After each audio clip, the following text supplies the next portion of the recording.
Good morning, welcome to Walking Boxing. It is Sunday, February the 9th, 2025, and geez, the boxing presses have been running hot over the last couple of days, and it's all been about Canelo Alvarez, I suppose, has been the headline news, and geez, talk about a wave of either support or backlash.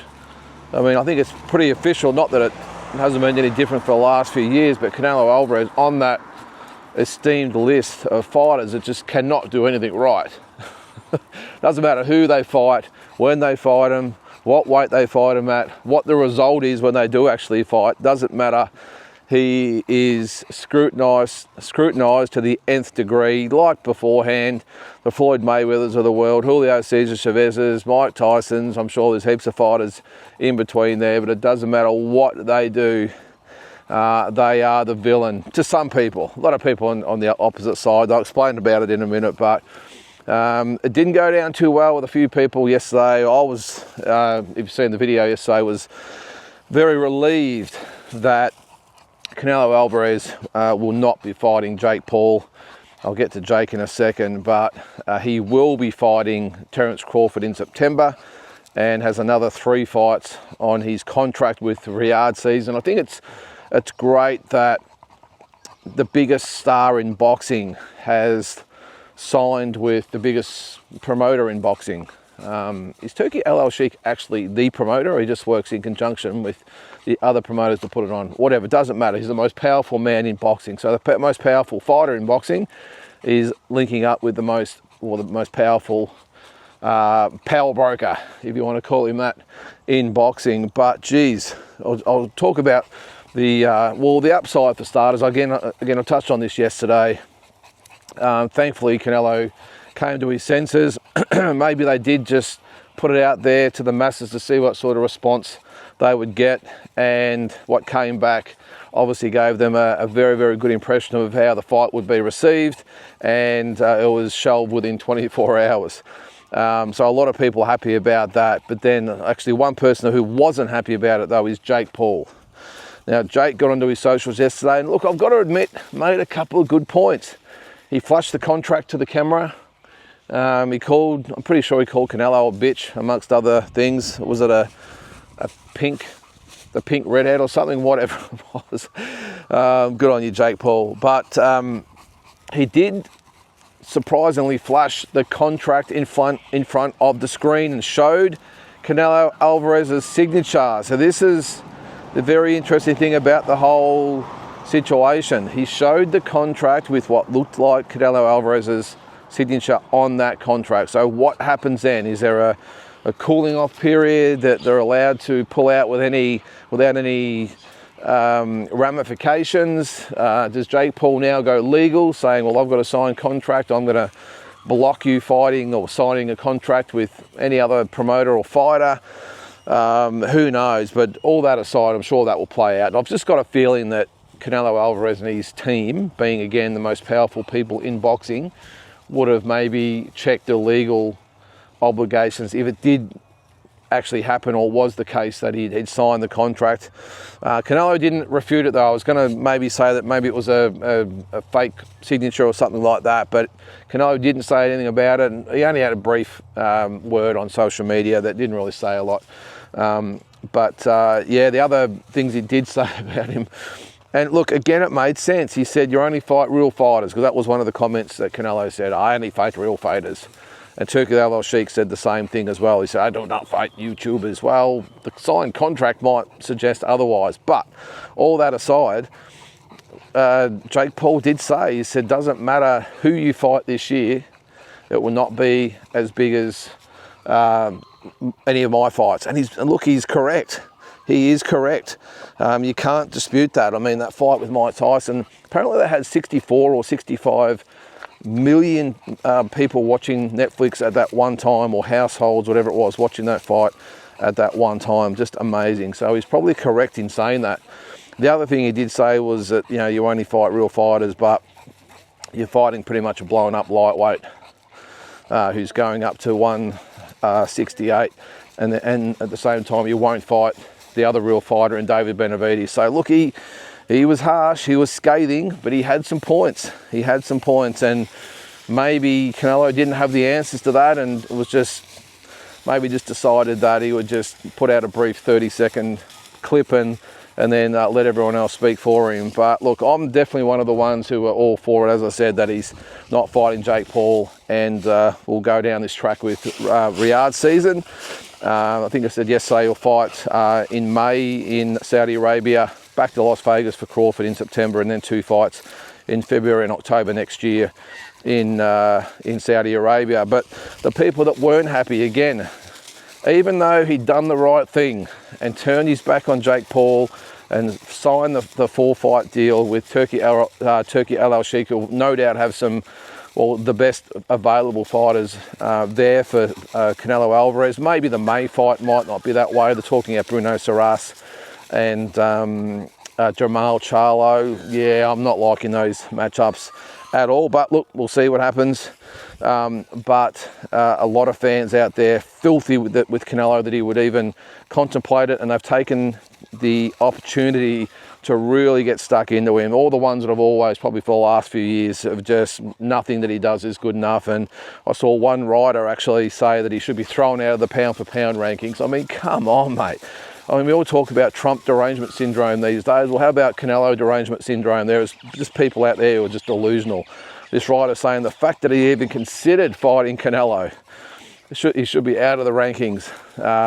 The fact that, you know, the opponents that haven't even been announced yet, by the way, apart from Crawford, aren't going to be up to scratch. So he should be thrown out of the pound-for-pound rankings. I mean, this is just ridiculous. And look, if Canelo Alvarez had fought Jake Paul, then I would have been in line to have my say on Canelo and his legacy. Not that I think it would have taken too much away from his legacy in the past, but maybe going forward. But I mean, that sort of stuff, I mean, that just doesn't help anything, does it? But other fans, not that I really take too much notice of a lot of fans out there, because as the old saying goes, they're sitting on the couch with the Dorito stained singlet on with a can of Pepsi or whatever beside them. You know, I get that, but there are some pretty informed boxing fans out there as well that don't fit that mold, who have their say as well. But for me personally, I just think, geez, it's just unfair. Those people, by the way, are saying that, you know, told you he's overhyped, he's never fought anybody, he ducks Benavidez, and I'm just a little bit over the ducking thing of Benavidez. I know to the average fan out there it would look that way, but I did say the other day that, geez, would you want to fight Benavidez? This is a guy, remember, who's at light heavyweight at the moment, so I know he's at 168. I get that, and Canelo chose not to fight him then, but I did say the other day, would you want to fight David Benavidez if Canelo Alvarez, when you rehydrate up to 180 and your opponent rehydrates up to 200 and has probably, what, about a 4 or 5 inch height advantage and God knows how much of a reach advantage? Would you want to fight him as well? I don't know. But look, having said that, he has been the number one WBC challenger for a long time, and Canelo chose not to fight him, so I get that. But he's now at light heavyweight. Like it or not, David Benavidez is a light heavyweight fighter, 175. So we can't even consider him at the moment. He's made maybe talk about being able to go down to 168. I strongly doubt it. He's actually talking about going up to cruiserweight. So this is the guy who's talking about going to cruiserweight, who is making noise still about fighting Canelo Alvarez at 168. So yeah, I don't really buy it. But the people that are in the Canelo, and this is what I said at the start, that Canelo's now in that space of not being able to do anything right. Now, with everyone getting stuck into him about his legacy, how could you possibly have a shot at Canelo's legacy, what he's done? He has, even at 168, he's 10-0. He's fought everybody, okay, bar Benavidez, I get that. But in the last few years, you know, Munguia and Charlo and Caleb Plant and Callum Smith, and he's even stepped up to fight Dimitri Bivol at 175. And instead of actually patting him on the back and saying, well, you dared to be great, as the old saying goes. Good on you. Didn't happen. Still a great fighter. You stepped up and fought the best light heavyweight at that time and came up short. No pats on the back for Canelo, like a lot of other fighters have in the past. It's, see, I told you it was no good. That's what I don't like. And it doesn't matter who he fights. He's literally cleaned out the 154-pound division, the 160-pound division, and the 168-pound division. Cleaned them all out. Everybody. Fought everybody. Fought Floyd Mayweather at 23 years of age. I know he was a world champion at the time as well, but 23 fighting a 36-year-old Floyd Mayweather, who's, in my opinion, in the top 5 pound-for-pound fighters of all time. Dared to be great again, came up short, but he's fought, you know, Miguel Cotto's and Golovkins and you name it. Erizandi Lara even fought when no one wanted a piece of Lara as well. So many fighters that he's fought. 154, 160, 168, cleaned out the division, but still his legacy still won't be acknowledged by the boxing fans out there. And look, I totally get the fans that say maybe the Benavidez fight was maybe a duck. Who knows? It's open to interpretation, but I just will not hear it from anybody to say that Canelo Alvarez's legacy is not what it seems. And he's, in my opinion, I think he'll go down as, well, definitely an all-time great in the Hall of Fame, but one of the greatest fighters of all time, and arguably even the greatest Mexican fighter of all time. And that will hurt, will sting a lot of the Canelo haters out there, but it's just fact. And look, let's go back to some other guys back in the day. I remember even, you know, one of the greatest of all time, Sugar Ray Leonard, copping heat for not fighting Aaron Pryor. I mean, Aaron Pryor was 140, by the way, and Leonard was 147, but that didn't stop everyone saying you're ducking Aaron Pryor. I mean, it happens to the greatest fighters. I'm sure there's fighters of, you know, all the supposed greatest fighters of all time have had opponents that have maybe they've never fought that was questioned at the time, but it didn't affect their legacy. But I don't know, I just get a little bit bent out of shape when you've got someone like Canelo Alvarez who's been undisputed at, what, 3 different divisions. Was he undisputed at 160? Maybe not. Whatever it was, doesn't matter. The guy is a living legend and has earned the right to sort of pick and choose a little bit at this stage of his career. And yes, my view would have been a little bit different if he had have chosen to fight. What did Carl Froch call him? Fake Paul. And I tend to agree about that, with that. So apart from that, look, again, my view would have maybe been a little bit different, but it still wouldn't have taken away my view of his legacy in the past. One of the greatest fighters of all time. Now, if he had fought Jake Paul, I would have been very skeptical about his current day form, and maybe it might have taken a little bit of gloss off his career, but who knows, maybe he would have fought Crawford in September and then maybe fought Benavidez in 2026 and it all would be forgotten, but we'll never know. Or who knows, it still might happen, but I just think maybe just lay off Canelo a little bit with as far as his legacy goes. Another fighter that's always been I suppose in the same bracket as that is Mike Tyson. Now I quickly mentioned him yesterday. I think I was talking about the most controversial count of all time, himself and Buster Douglas. Well, it just so happens, and I'm a little bit early, I think I'm a day or two early, that it is the 35th anniversary of Buster Douglas's upset of Mike Tyson. And the ironic thing about this is, when it was, whatever day it was, it would have been, must have been a Sunday morning or something, I gather. I was in Tokyo, Japan, if you remember.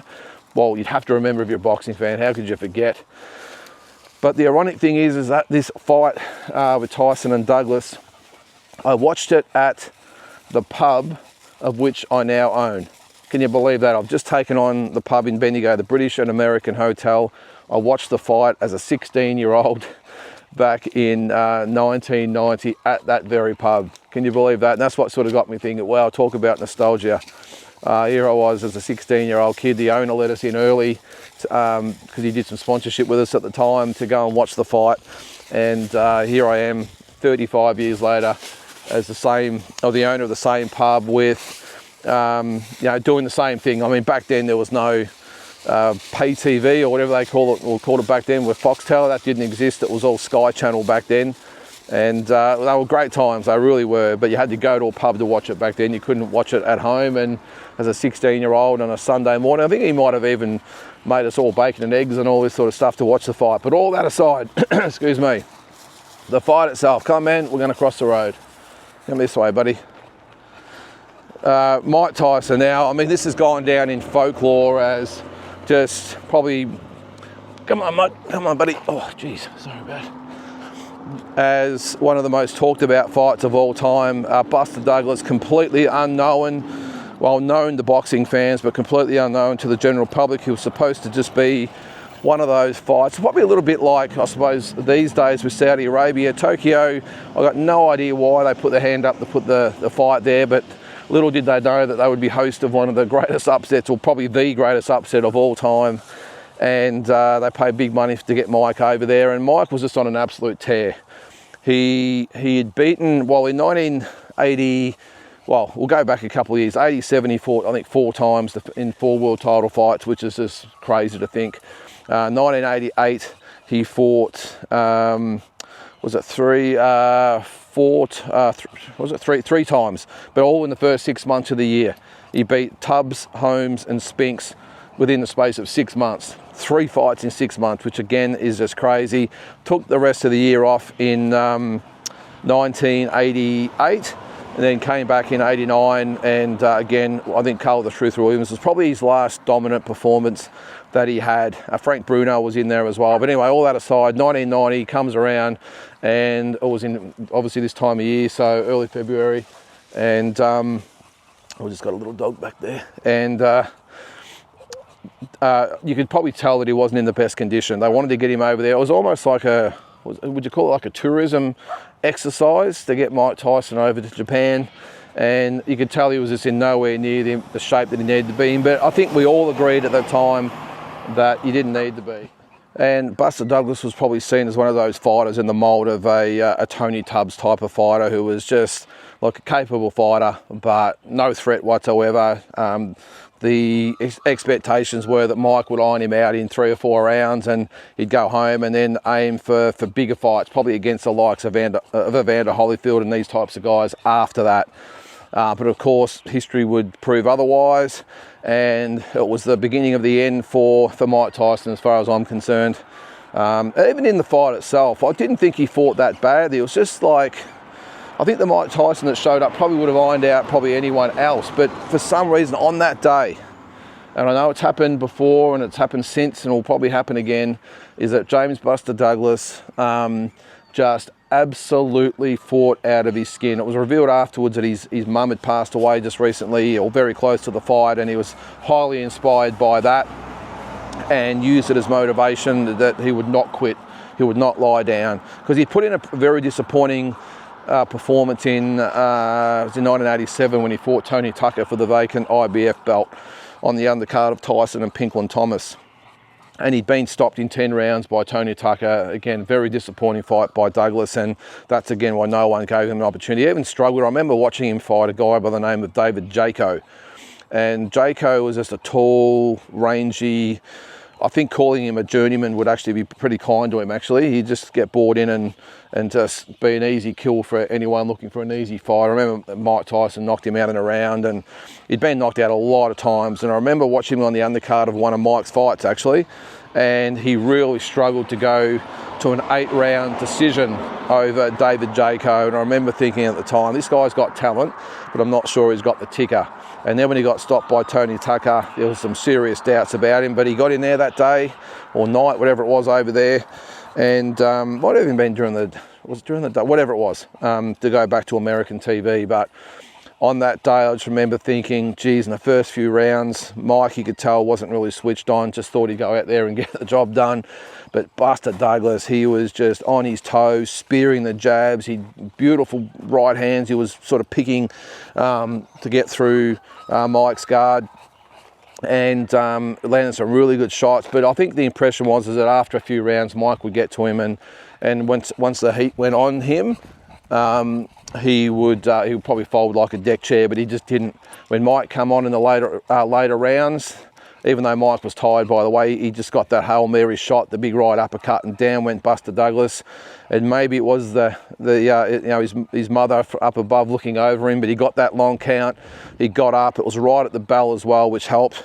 And he went back. And then in the 10th round, with that beautiful combination of punches against Mike Tyson, flattened him and knocked him out. And again, as I said, changed the course of boxing history, because James Buster Douglas, unfortunately, that would probably be his lone moment in the sun. He fought Evander Holyfield later in the year and was just rolled in probably about 20 or 30 pounds heavier than he had for Mike. It was a really disappointing performance from James Buster Douglas. Not just the fight itself, but the fact that he turned up and just didn't even give himself a chance. And when you roll up against someone like Evander Holyfield, you have to be at 100%. Because if you're not, he will make you fight 3 minutes of every round. We all know he's got an iron chin. He just does not stop punching at you. And Buster Douglas rolled up, out of shape, fat, uninterested, and it was just a really bad way, I think, for him to be remembered. He got stopped in 3 rounds, didn't even really put up a fight, and it really took away a lot from that Mike Tyson fight. So, and as for Tyson himself, he'd come back for 2 fights in 1990. He would fight Henry Tillman and Alex Stewart and get 2 first-round knockouts, and then he would fight Razor Ruddock twice in 91. And then the wheels would fall off, wouldn't it? That's when he went to prison, and we didn't see him for 4 years. Come on, buddy. 4 years he was incarcerated, and that 4 years there is, in my opinion, the 4 years that we missed of the most destructive heavyweight of all time. And I think that 4 years has really cost Mike a lot in regards to his legacy, because those 4 years could have been the time where I got no doubt he would have steamrolled Buster Douglas in a rematch. I think the Mike Tyson of 1990, 1991 would have been more than a handful for Evander Holyfield, a lot more of a handful than he was, 5 years later, 6 years later. And who knows who else would have been. It would have been maybe Riddick Bowe, Lennox Lewis, those types of guys. And I just think he never fought Riddick Bowe, of course, but the Lennox Lewis fight would have been totally different. I mean, geez, he fought him in 2002 when he was more than washed up, so I don't really count that as far as ranking Mike Tyson. But those 4 years, I've said it a couple of times there, just like Muhammad Ali back when he was banned from the sport as well, those 3 years he was out, we just didn't see, we missed and didn't see the best 3 years of his career, and we didn't see the best of Mike Tyson between 92 and 95, so those 4 years. So yeah, anyway, it's just it's good to reminisce about that fight. I'm sure there'll be a lot more said about it on the actual anniversary, because it has been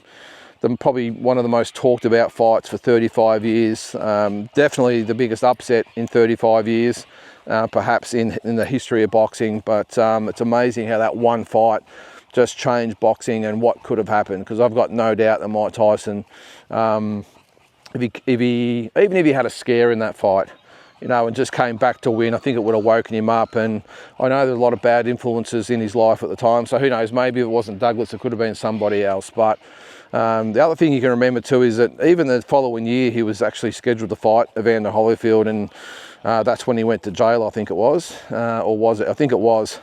And we never got to see that. Well, we did get to see the fight 5 years or 6 years later, but that fight at that time would have been unbelievable. That Tyson, coming off those 2 wins over Razor Ruddock, he was in really good sort of physical and mental condition at that stage, and who knows what could have happened if we got a peak Mike Tyson instead of the washed version we got a few years later. But anyway, food for thought. A couple other things going on in the world at the moment, probably not nothing we've sort of covered over the last few days.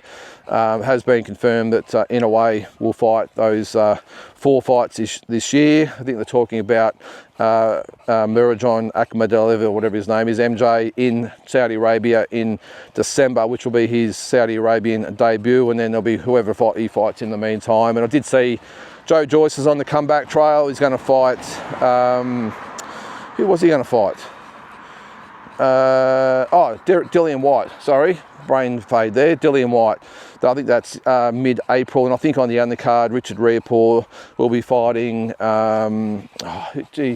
I've got all caught up in the Mike Tyson thing. Who's he fighting? Good undercard fight anyway, sorry. He just moved up to heavyweight, or whoever it is.